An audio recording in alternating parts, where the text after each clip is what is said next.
Olá! Hoje a gente vai mergulhar fundo em uma história que começa, infelizmente, com um ato de violência, mas que se transforma num movimento nacional. Um movimento que balançou as estruturas sociais, jurídicas e até mesmo as espirituais do Brasil. Pois é, estamos falando do caso Orelha. E essa é a grande pergunta, né? Como é que a morte de um único cachorro consegue abalar um país inteiro? Porque, veja bem, não se trata só de um crime, é um fenômeno. Como que um evento trágico conseguiu juntar gente de todas as crenças, de todas as classes sociais, num grito único por justiça? Bom, vamos entender isso a fundo. Tudo começa num lugar bem específico, com um ato que foi basicamente o estopim para uma onda de indignação que, olha, ninguém podia prever.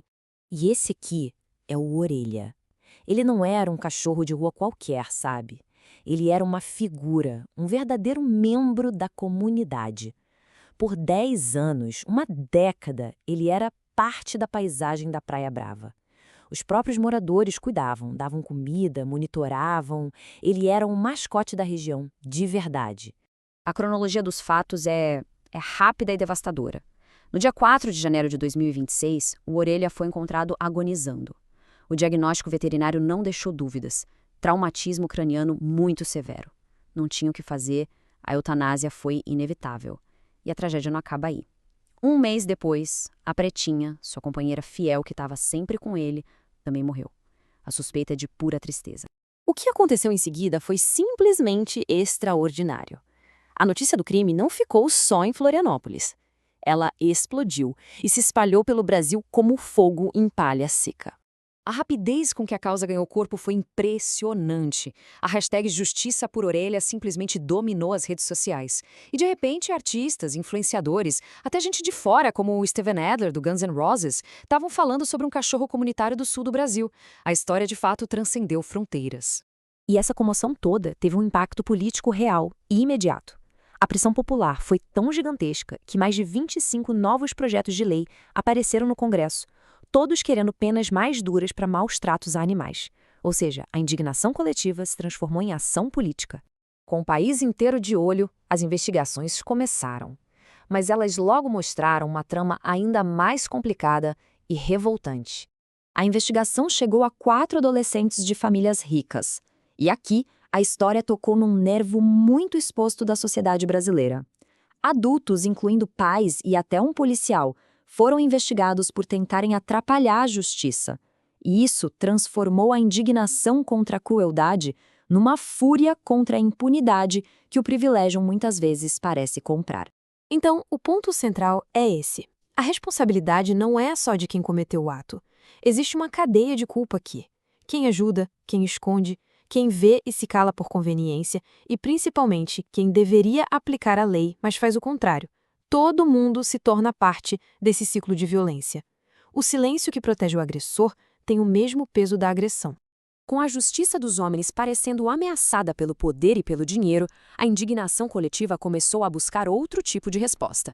Uma resposta mais profunda. E isso nos leva à parte mais fascinante do caso. Porque essa história tocou o núcleo espiritual do Brasil de um jeito tão unificado. Para entender essa reação, a gente precisa entender que, no Brasil, justiça é vista muitas vezes como uma força cósmica que precisa ser restaurada. A morte do Orelha foi vista não só como um crime, mas como uma quebra na harmonia do universo, um desequilíbrio que precisava, de alguma forma, ser corrigido. E o mais impressionante é como diferentes visões de mundo chegaram na mesmíssima conclusão. Pelo kardecismo, um ato de crueldade assim gera uma consequência inevitável, é uma lição na jornada da alma.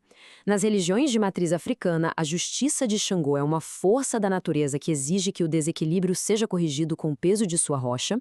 O catolicismo enxerga isso como uma ofensa à criação de Deus e defender os vulneráveis a um dever sagrado.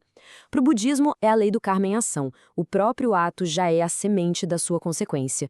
E o hermetismo fala da lei da compensação, como um pêndulo que, ao ser empurrado para o extremo da crueldade, volta com força igual para restaurar a ordem. São caminhos diferentes, mas todos levaram a um clamor idêntico por reequilíbrio. E essa ideia de uma justiça que age, que não espera, é muito poderosa. Nas religiões de matriz africana, Xangô personifica essa força. Não é uma justiça lenta, passiva. É o fogo do trovão que purifica e pune o erro. O clamor por justiça para a Orelha era, para muitos, um chamado para que a pedra de Xangô esmagasse a impunidade. Do mesmo jeito, a visão hermética entende essa reação toda como uma lei do universo. A crueldade extrema empurra o pêndulo da existência violentamente para um lado. A indignação nacional, então, não é só uma reação emocional. É a força natural do cosmos tentando trazer o pêndulo de volta para o centro, de volta ao equilíbrio. Então, o que sobrou de toda essa dor, de toda essa revolta? Qual é a herança deixada por um cachorro que virou um símbolo nacional? O que aconteceu foi uma espécie de alquimia social. O sentimento bruto da dor e da raiva foi transformado, foi transmutado em algo maior, uma demanda coletiva por mais consciência, por leis mais justas e, no fundo, por uma sociedade mais compassiva. O legado da Orelha é bem claro. Primeiro, a invisibilidade dos animais comunitários acabou. Eles passaram a ser vistos como responsabilidade de todo mundo. Segundo, ficou claro que a impunidade tem um limite, sim, quando a sociedade se une. E, por fim, a lição de que a resposta mais forte à barbárie é um chamado ainda mais forte por compaixão. Talvez a maior transformação tenha sido essa. O Orelha deixou de ser só a vítima de um crime para virar um símbolo, um ponto de encontro que forçou uma nação a se olhar no espelho.